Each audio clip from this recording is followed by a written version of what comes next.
In this video, guys, we're going to be doing, as the title says, $335 gaming computer. And in this video I'm going to be going over the parts that I've used, the benchmarks that this system has put out, its gaming performance and just general real life use, and what this system is good for and what you would use it for if you were to build something similar. So yeah, as you can see, it's a bit of a mess in there. It's loud, the fans are loud, the CPU fan and the graphics card fan once you do a bit of put a bit of load on it, but other than that you get used to it and it turns out to not be that bad. But yeah, as you can see, there is a lot of cables going on. There is a lot of cables. The case does support cable management, which I'll go into in a further video. So yeah, I've just zip tied a few things, a few cables together to sort of keep them out of the way and create a bit better airflow. So yeah, there you go. It's a bit bootleg, bit how you going, but that's alright. That's what building computers is about. You know, just modifying things to work, and this is a bit rough and it can definitely be cleaned up. But for the purpose of this video, which is the basically the benchmarks and how it performs in game, we don't really have to worry about how it looks, it's just how it performs. Okay, so now we're going to get into the parts. To start that off, we're going to have a look at the CPU and the motherboard. Both pretty shit by today's standards and the technology we have today, but for the prices and for just, you know, a general budget build, not too bad. Okay, so for our CPU we have the AMD Athlon II X2 245 2-core processor, clocked in at 2.9 GHz. Alright, so it's okay for 20 bucks, the lowest you can find it on eBay. It's pretty cheap, and it does the job. It can surprisingly somehow run every game that I've played, so surprising. Next we have the motherboard. This is the MSI 740 GM-P25. Capable of handling the Phantom 2, which is an AM3 socket CPU, sorry, with a maximum of 1600 MHz RAM. There is 2 slots there for RAM, so you're always going to be in dual channel mode, which is good, and you can have up to 8 gig of RAM. So a few limitations there as to upgrading the system, but for starting out it's not too bad. Rightio, so moving on from that, we have our RAM. Okay, so we have the Kingston DDR3 1200 MHz RAM. We have 2 sticks of 2 gigabytes, sorry. So in dual channel mode, that is 4 gig, which isn't really enough for games of today, but it is basically the bare minimum of RAM. So if you were to just have this as a budget system, just starting out, this will get you by, but you would, in reality, you would want at least 8 gig. Next we have the power supply.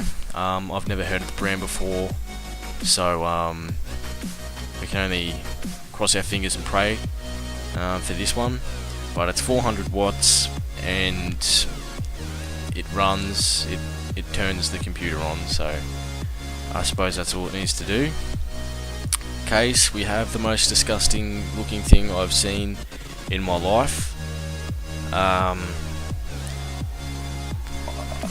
Yeah, speechless to be honest. It's from Cyberdream, who now make good cases. This is a budget one. I've got no idea what it is, but I've put some stickers on it so it looks much better now. What can I tell you about it? It's got two 2.0 ports for your bloody USB sticks at the front. You've got a floppy disk drive because it's that old. You've got 4 places where you could put your bloody CD-ROM thingos. You've got a power button, which is always good. A reset button. You also have a mic in, little port thing, and also your headphone jack there too. So a few things. Heaps of room at the back for all your motherboard ports and that sort of thing, your internet ports, all that. Yeah, that's about it. It's nothing special. Also, we have, this system is running Windows 10 64-bit, very nice, so you can play all the latest games. Runs it well, no issues as of yet, which is good. And well, yeah, the monitor, which is also hideous, from Dell, but there's nothing much you can really do about it. You just got to push through that. The monitor's resolution is 1440 by 900, so yeah, we'll just leave it at that. And it has a refresh rate of 60 Hz, so nothing fantastic there, but it will do the job. And last but certainly not least, we have the beast that holds it all together, the graphics card. Ooh, look out. Running all the games that we've been playing, handling all the graphics, is the NVIDIA GeForce GT 730. To be honest, I'm quite surprised. For a $100 card, and to be able to play all games at my max resolution at least 50 plus FPS, quite surprising.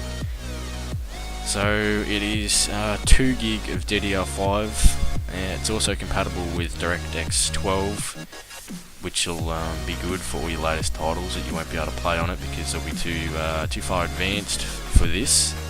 But you never know, it surprised me now, so it could in the future. It also has HDMI, D-sub and DVI-D, so you just your normal VGA connections. The core clock is 902. I've overclocked this one to 1073, which gives us about a 4%, not a 4%, sorry, a 4 FPS increase I've seen in games. The memory clock is 5000 megahertz, so whoa. Its maximum digital resolution is 496 by 2160 using the HDMI port. It's also capable of supporting 3 monitors, so big things from this card. But to be fair, I'm surprised by it. I really am. I thought for a card that's $100, I didn't think that I'd be able to play things like Battlefield 4 and the likes, even though it's not, Battlefield 4 isn't that new, but in some cases can be quite demanding, and it plays it no worries, as you'll see in the benchmarks of, that we've done in the campaign, and you'll be able to see that it's decent. Alright, so next we went on to the benchmarks. For starters, we started out with just 3D Mark. I didn't run Firestrike as I thought, well, it'd be probably a bit too demanding for this kind of a system. So we ran Skydiver instead. We ended up being 15% better than other systems that have run the same test. So it wasn't fantastic for this sort of a test. I mean, it said for like medium gaming computers. So I mean, for something that's cost $335, that's not bad.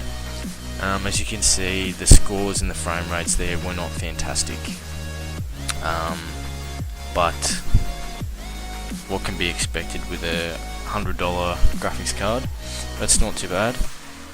So we had a combined score of 5,222, a physics total of 2,296, a graphics total of 5,976, and an overall of 4,762. Keep in mind, this has been every benchmark has been done with the overclock enabled, which is 171 on the core clock. So with just the standard graphics card, if you did the same test, you'd obviously get different results. I actually do have the results, just a standard non-overclock. We had a combined score of 4,941, so there you go, you've got a around 300 increase there from 5,222, so that's not too bad. But with that you get extra temperatures and that sort of thing, but it's your choice whether you overclock or not. And as you can see, there is a bit of an improvement from the non-overclock to the 171 overclock on the core. Obviously you can overclock memory, but as it was pretty high, I didn't really see the need to. I have noticed you do get 1 or 2 extra FPS from doing that, but yeah, again, that's up to you. So next we're going to move on to the Battlefield and other game benchmarks, and you'll probably be surprised. Okay, so then we moved into Battlefield 3 first up. Bit of an old title, but it's still fared decent. Minimum of 14, max of 81, and an average of 46 FPS in game, which isn't too bad. I mean, an average of 46, that's still extremely playable. For Battlefield, anything really from 35 FPS plus is pretty playable. But this is the campaign, so multiplayer of course is going to change a little bit in terms of FPS, as the maps and that do change, so you will have FPS drops and increases just depending on where you are in the map or that sort of thing. So not a horrible effort in Battlefield 3, but as you'll see soon, Battlefield 4 is actually much better.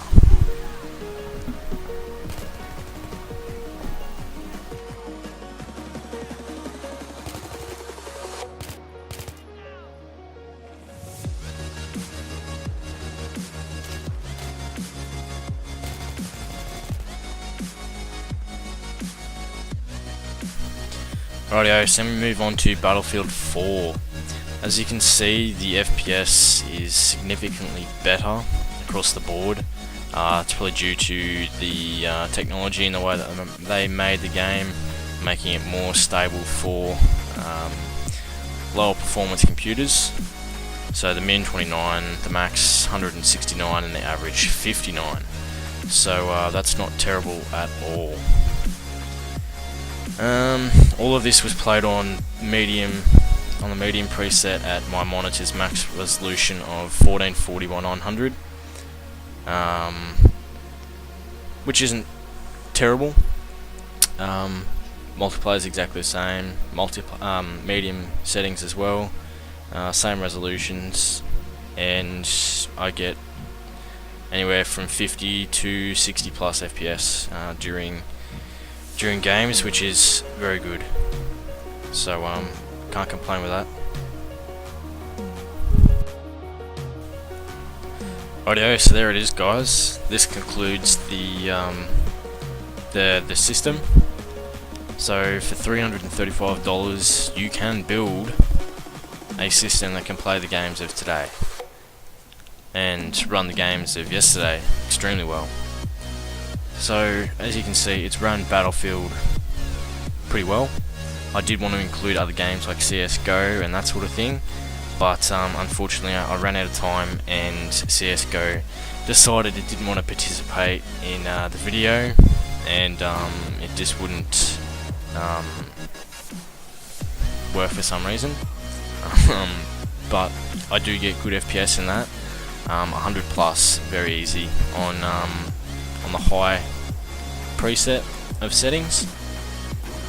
So I hope this has informed you guys of the sort of system you can build in Australia that can run just about any game that, say, an $800, $1,000 computer can run. The only difference would be the FPS that it gets and the settings you can run it at. Alright, so this sort of system, you're going to be running it, your qualities, your graphic settings from anywhere from low to medium, just depending on the game. Battlefield will run quite easily at medium, quite happily, decent FPS, so no trouble there. So yeah, you've just got to be smart in the parts you buy and do your research before you do buy anything. If you need any help with anything, let me know. I'll research it too, and I'll get back to you with what I think of it, because it's always good to have a second opinion on things, especially when it's something that is going to last you a long time. I mean, this computer, without the things I've done to it, has lasted a good 8 years. And then I've put a newer graphics card on it, more RAM, and an extra hard drive, and that's it. And it can play Battlefield 4 and any other game that I've wanted to play.